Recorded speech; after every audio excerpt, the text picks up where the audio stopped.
biyya akka keenyaa sirna dimokiraasii geggeessitu keessatti filannoo waggaa 5 geggeeffama.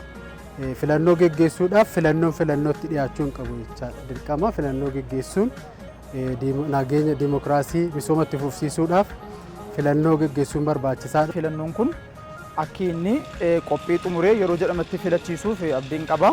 Qophiin taasifamaa jira. Akka nama tokkotti anis qophii kana ilaalaa jira, qophaa'aa jirra. Filannoo haqa qabeessaa fi dimokiraatawaa kan ta'e akka geggeeffamu abdiin qaba. Filannoo dimokiraatawaa ta'ee fi filannoo haqa qabeessa ta'e akka godhamuuf waan nurraa eegamu hunda taasisaa jirra. Filannoon kun dimokiraatawaaf haqa qabeessummaa akka ta'u qaamni hundiyyuu irratti hirmaataa jira. Qaamni hundiyyuu irratti hojjetaa jira. Hundumti gurraa qaba.